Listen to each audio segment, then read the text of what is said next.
Guys नमस्कार। आप लोग कैसे हैं? उम्मीद करते हैं कि आप लोग अच्छे होंगे, तंदुरुस्त होंगे। ठीक है, तो आज हम बताने वाले हैं आप लोग को क्लास 10th साइंस का इम्पोर्टेंट सब्जेक्टिव क्वेश्चन के बारे में। ठीक है, तो आप लोग कंटिन्यू बने रहिएगा और अगर नए होंगे तो आप लोग इस चैनल को सब्सक्राइब कर लेंगे ताकि जब जब लाइव क्लास आऊँ तो आप लोग को भी जरूर नोटिफिकेशन पहुंचे। ठीक है, तो डेली लाइव क्लास चलता है तो आप लोग कंटिन्यू जुड़े रहें। ठीक है, तो चलिए सबसे मोस्ट इम्पोर्टेंट क्वेश्चन के बारे में आज हम 2 नंबर और 3 नंबर क्वेश्चन जो एग्जाम में आता है वही क्वेश्चन के आज बारे में हम बताने वाले हैं। चलिए, तो पहला क्वेश्चन है आपका भाई कि तनुकरण किसे कहते हैं? तनुकरण किसे कहते हैं और तनुकरण से आप क्या समझते हैं? ठीक है, तो बताएंगे कि जल में अम्ल या क्षारक मिलकर यानी अम्ल में यानी जल में जो है ना अम्ल या क्षारक मिलकर उसकी सांद्रता को कम करना ही यानी क्या कहलाता है? तनुकरण कहलाता है। ठीक है,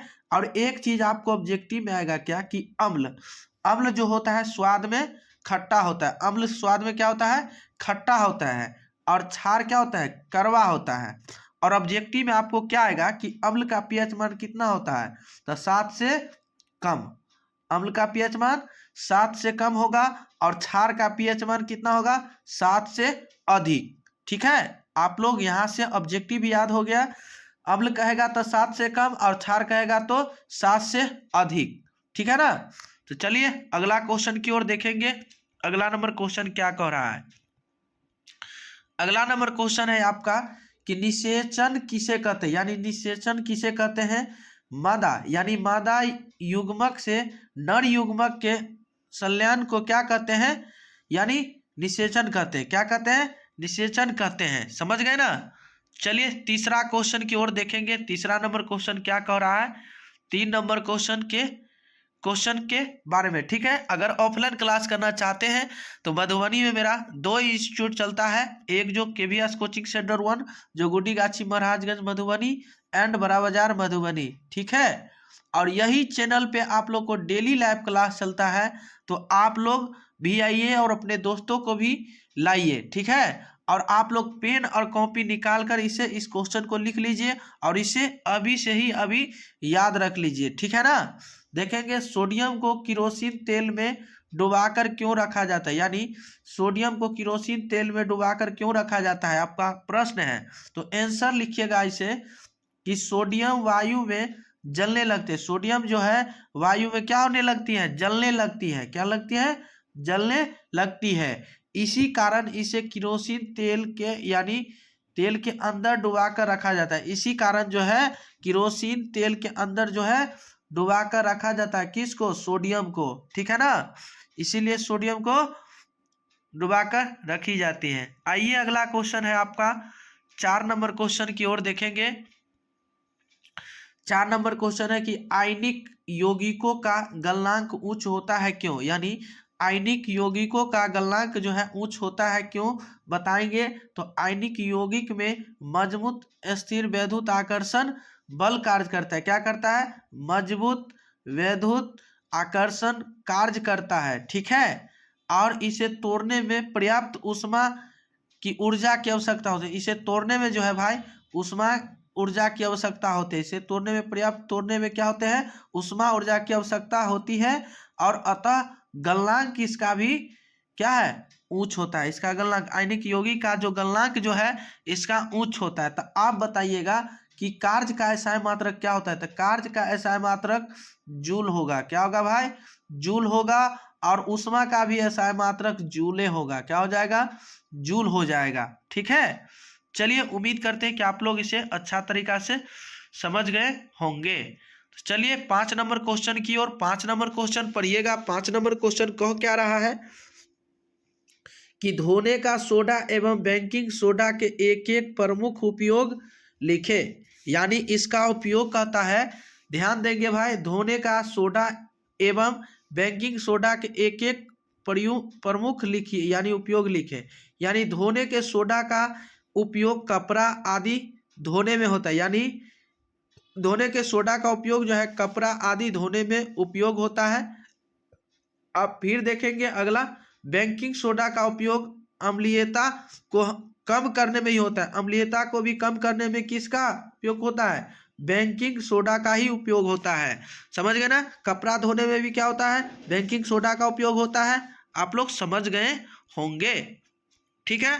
तो थोड़ा सा वीडियो को आप लोग इसे शेयर कर दीजिएगा, ताकि वो लोग भी, भाई भी आ जाएंगे, ताकि वो लोग भी क्लास आसानी तरीका से कर सकें। क्वेश्चन पढ़िएगा, 6 नंबर क्वेश्चन है आपका भाई, कि ऐसे धातु का एक एक उदाहरण दे, यानी एक ऐसे धातु का उदाहरण बताइएगा, ठीक है। तो देखेंगे धातु जो है भाई, मरकरी हो गया, सीसा हो गया, ठीक है। और यहीं पे आपको पूछ देगा कि मरकरी का संकेत क्या होगा, Hg। क्या होता है भाई, Hg होता है मरकरी का संकेत। लेड यानी सीसा का पीएच मान Pb, क्या होगा, Pb होगा। तो सबसे पहले आप ध्यान दीजिएगा कि कमरे के ताप पर द्रव अवस्था में कौन पाया जाता है, तो बताइए मरकरी। कमरे के ताप पर जो द्रव अवस्था में होगा वो मरकरी हो जाएगा। और उष्मा का कुचालक होगा, तो कुचालक का नाम आपको पूछेगा तो लेड सीसा हो जाएगा। क्या होगा, लेड या सीसा। लेडे का नाम है सीसा, समझ गए ना। और द्रव अवस्था का नाम लेगा तो मरकरी हो जाएगा। चलिए आप लोग इसे बढ़िया तरीका से समझ गए होंगे। चलिए अब बताएंगे 7 नंबर क्वेश्चन की ओर। 7 नंबर क्वेश्चन कह क्या रहा है, आपका क्वेश्चन है कि परजीवी किसे कहते हैं।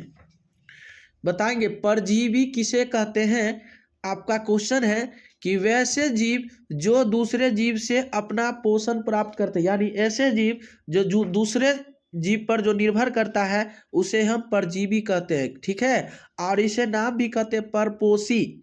जो जीव दूसरे जीव पर निर्भर करता है उसे हम परजीवी कहते हैं, ठीक है ना। आप बताइएगा आप लोग कि पोषण किसे कहते हैं और पोषण कितने प्रकार के होते हैं, कमेंट करके आप लोग बताइएगा। अगला क्वेश्चन है आपको 8 नंबर क्वेश्चन की ओर देखिएगा भाई। 8 नंबर क्वेश्चन है आपका कि मछली, मच्छर, केचुआ और मनुष्य के मुख्य श्वसन अंग के नाम लिखे। देखिए बहुत करवा क्वेश्चन है, ये भी एग्जाम में पूछा हुआ क्वेश्चन है। जो भी इस वीडियो में बताए हैं क्वेश्चन के बारे में, उस सारे क्वेश्चन एग्जाम में पूछा हुआ क्वेश्चन है, और वही क्वेश्चन को आप लोग को बताए हैं और वही क्वेश्चन है। तो देखिए मछली का श्वसन अंग क्या होगा, मच्छर का श्वसन अंग, तो बताए मछली का श्वसन अंग जो हो जाएगा गिल्स हो, क्या हो जाएगा, गिल्स हो जाएगा। और मच्छर का श्वसन अंग जो होगा ट्रेकिया, क्या हो जाएगा, ट्रेकिया हो जाएगा। आइए, और केचुआ का क्या हो जाएगा, त्वचा, क्या होगा, केचुआ का त्वचा। अब मनुष्य का जो हो जाएगा फेफड़ा, क्या हो जाएगा, फेफड़ा हो जाएगा। मनुष्य का श्वसन अंग क्या हो जाएगा भाई, फेफड़ा हो जाएगा, ठीक है। तो 9 नंबर क्वेश्चन की ओर देखिएगा। 9 नंबर क्वेश्चन कह क्या रहा है, स्क्रीन बोर्ड के सामने कहता है कि शोषण और दहन में 2 अंतर लिखे, यानी शोषण और दहन में अंतर लिखे, ठीक है। तो सबसे पहले ऐसा क्वेश्चन अगर आए तो आप लिखिएगा शोषण एवं दहन में निम्न अंतर है, ठीक है। शोषण एवं दहन में निम्न अंतर है, ठीक है। तो चलिए पहला पॉइंट लिख लीजिएगा कि शोषण एक जैविक प्रक्रिया है, यानी शोषण जो है एक क्या है, जैविक प्रक्रिया है, जबकि दहन एक अजैविक प्रक्रिया, यानी दहन जो है वो अजैव क्रिया है, अजैव क्रिया है, ठीक है। शोषण क्रिया द्वारा धीरे धीरे ऊर्जा मुक्त होता है, यानी शोषण में जो क्रिया होता है वो धीरे धीरे मुक्त होता है, ठीक है। और जबकि दहन क्रिया द्वारा तेजी से होता है, दहन में जो होती है तेजी से ऊर्जा मुक्त होता है, तेजी से ऊर्जा मुक्त होता है। चलिए आप लोग बहुत अच्छा तरीका से समझ गए होंगे। तो बताएंगे आप लोग कि अगला क्वेश्चन है कि विद्युत बल्ब में क्यों निष्क्रिय गैस भरी जाती है। मोस्ट इंपोर्टेंट क्वेश्चन है, आप लोग कमेंट करके ये क्वेश्चन को आप लोग कमेंट करके हमारे व्हाट्सएप नंबर पे आप लोग इस क्वेश्चन का आंसर भेजिएगा, ठीक है। और ताकि ऐसा वीडियो पाने के लिए आप लोग कंटिन्यू जुड़े रहें और साथ ही साथ इस चैनल को सब्सक्राइब कर लीजिए, ठीक है, ताकि हम आप लोग को भी जरूर मिलते रहेंगे। तो चलिए आज के क्लास में इतना ही, तब तक के लिए बने रहें।